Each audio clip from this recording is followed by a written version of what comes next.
How you doing out there, folks? This your boy Jax, man, and I'm back with another one, baby. What's good, man? Let's talk about the house nigga, the horrible house nigga, Ben Carson himself. Let's talk about that guy, man. Monday, Ben Carson was speaking to a department of employees, and he slipped up. Yeah, he slipped up. Go through that museum on Ellis Island and look at the pictures of all those people who are hanging up there from every part of the world, many of them carrying all their earthly belongings in their two hands, not knowing what this country held for them. Look at the determination in their eyes. People who work not 5 days a week, but 6 or 7 days a week. Not 8 hours a day, but 10, 12, 16 hours a day. No such thing as a minimum wage. They work not for themselves, but for their sons and their daughters and their grandsons and their granddaughters, that they might have an opportunity in this land. That's what America is about. A land of dreams and opportunity. There were other immigrants who came here in the bottom of slave ships, worked even longer, even harder for less.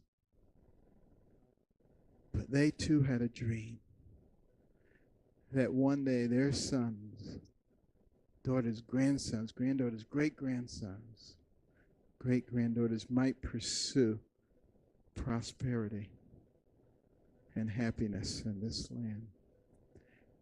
And do you know, of all the nations in the world, this one, the United States of America, is the only one big enough and great enough to allow all those people to realize their dream. And this is our opportunity to enhance that dream. Once again, this guy stuck his foot in his mouth. He referred to slaves as immigrants. Like, who does this? Who is this stupid? Like, if you have any sense in your head, you know slaves were not immigrants. Now, in the video, he's basically trying to make a point how, those immigrants were like those huddled masses starving for attention. Those people, he's basically in his point, he's comparing like 18th century or 19th century immigrants to slaves. Like, it's crazy. Like, he basically said, like, the slaves, they also had a dream, much like they were immigrants with a dream. Even though they were underneath the slave boat, they were immigrants with a dream. They dreamed that their grandchildren would be able to prosper, or their children would be able to prosper. Now, if you just think about that for a minute, I don't know what slave is thinking about their damn grandchildren. Honestly, when I watch the movies and they're like having sex and shit, I can't understand that. Like, what slave is thinking about sex? I'm a motherfucking slave. Like, fuck my dick. Like, I'm a fucking slave. Like, but look, I digress, man. All I'm saying is that, like, nothing could have been further from accurate. Like, it was just bullshit what he said.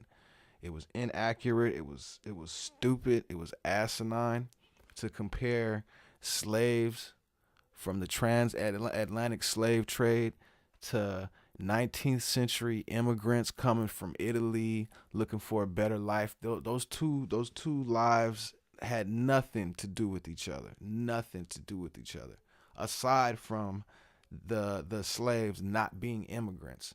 Let's go ahead and break that down real quick. When we talk about, you have immigrants, you have migrants.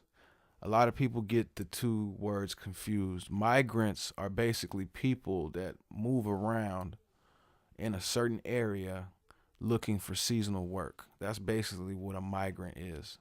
A migrant is a voluntary migrant, someone who goes around looking for seasonal work. An immigrant is basically someone who's going from one place to another place. That's basically all it is. Okay. Now, when you start talking about slavery and slaves, there's not really a term, you know what I mean, when it comes to their route of travel or means of travel. But I'm gonna go ahead and just put this term on it. To me, in my opinion, they were forced migrants, meaning they were displaced due to violence or economic fucking problems or natural disaster. It's more in that category, but theirs is due to violence. You know what I mean? Basically, they were basically coerced from being where they were from to being into a new situation. That's why I call them forced migrants, because there's also that aspect of them working. Now, there was no trade money wise, but they're still working. So if you could think of any close name for it, you would say migrant, or you would say forced migrant. Hold on, let me take this. Let's go back into Ben Carson now.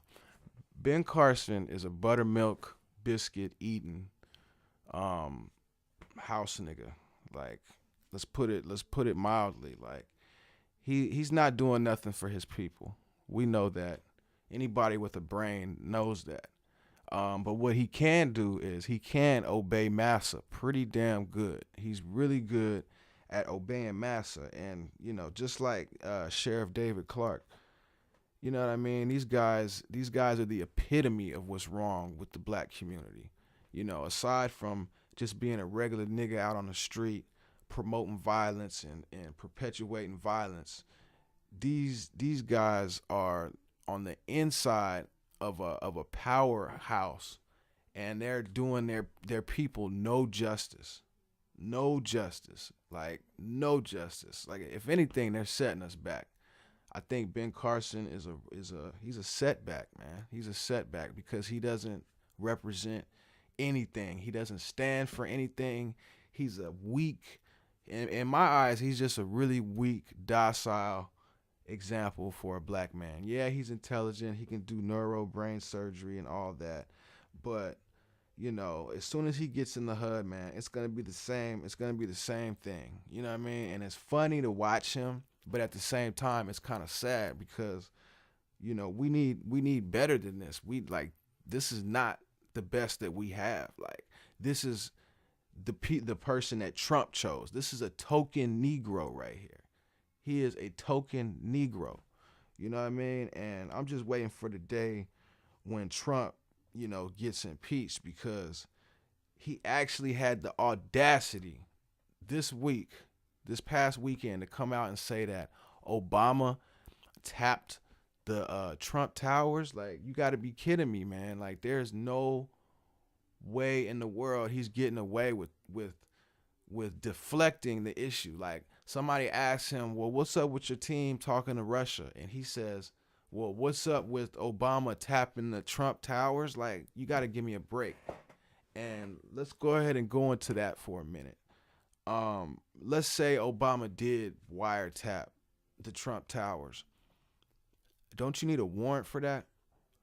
Doesn't that mean that if you get a warrant to tap somebody's facility, that they had evidence on you in order for you to tap the facility? Like, ain't that what that means? But look, I'm not even going to get into all that because that's a whole nother bag of worms. But what I do want to get into is, the simple fact that the director of the FBI, James Comey, he even came out and he was trying to go to the DOJ. He wanted the Department of Justice to take down the story. He wanted the media to take the story down. He wanted it knocked out of the media because he knew it was false. Like, and these are just allegations that Trump is throwing around that he has no proof of. No proof of. And even the former what was his name? The former director of the CIA, Michael Hayden, that old guy. He even said if Trump would have been bugged, I would have known about it. You know what I mean? So look, man, there's literally there's proof, man. there's proof that Trump or that Obama didn't bug the Trump Towers. And even if he did, who cares? Like, who really cares? Wah, wah, wah. Obama bugged you. Like, he's bugging everybody. The NSA bugs everybody. They're watching this right now. You know what I mean? So, I just don't see what the big whoop is about. But I see what it's about, actually. It's just a diversion. It's a diversion. It's a way to get people to look at the bouncing ball. It's a way to get people to don't pay attention over here, pay attention over here. You know what I mean? And the media, they're full of shit as well, because they bounce around this story all day. They bounce around the subject all day. They never get to the point. These people have five major stories to do a day at the most, and not even. There's 5 major stories out circulating through the day. Okay, CNN has 5 different shows, if not more, that talk about those same 5 different stories all day. That's the news cycle, and they never get to the bottom of it. When they do get a chance to talk to Trump, they never get to the bottom of what Trump is actually saying. They never pin him down on a question or an answer. Like, never. So I blame the media as well, because they're not doing anything to help. You know what I mean? So, we all know it's a diversion, man. And I guarantee, mark my words right now, I want you to put this in your calendar box. By the time this 4 years is up of Trump's presidency, Trump will be still blaming Obama. He still is going to be blaming Obama for his problems, and I guarantee you that. You mark my words. The next 4 years, by the time that next 4 years is up, Trump will be blaming Obama till the end of his presidency, because he doesn't have any other excuse other than to blame the Democrats or Obama. His last resort of people to blame is somebody in his cabinet or his fellow Republicans, and he usually saves that for last, but he's not afraid to pull that out. Look, if you guys like the video, please rate it. Please give me a thumbs up. Please subscribe. I need subscribers. I'm trying to come up in the game. Support a young black man, man. Support your young black brother. This your boy Jax, back with another one. Peace.